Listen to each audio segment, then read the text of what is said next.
மயிலாடுதுறையில் துப்புரவு பணியாளர்கள் 2வது நாளாக தொடர்ந்து வேலை நிறுத்தம். கோரிக்கைகளை நிறைவேற்ற வலியுறுத்தி கண்டன ஆர்ப்பாட்டத்தில் ஈடுபட்டனர்.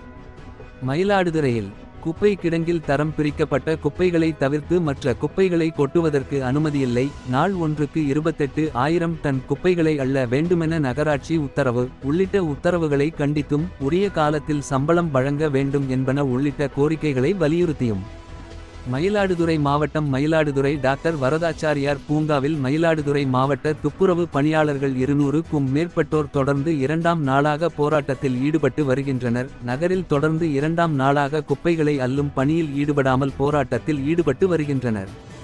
நகராட்சி ஆணையரிடமிருந்தும் நகர்மன்ற தலைவர் நகர மன்ற உறுப்பினர்கள் உள்ளிட்ட யாரிடமிருந்தும் எந்தவித நடவடிக்கையும் இல்லை என்ற காரணத்தினால் போராட்டத்தில் ஈடுபட்டு வருவதாக தெரிவித்தனர்.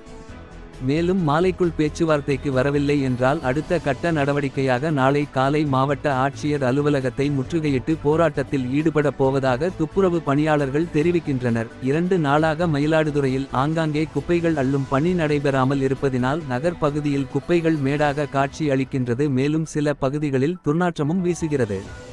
இந்த நிலையில் துப்புரவு பணியாளர்களின் கோரிக்கைகளை உடனடியாக நகராட்சி ஆணையர் நிறைவேற்றிட வேண்டுமென கேட்டுக்கொண்டுள்ளனர்.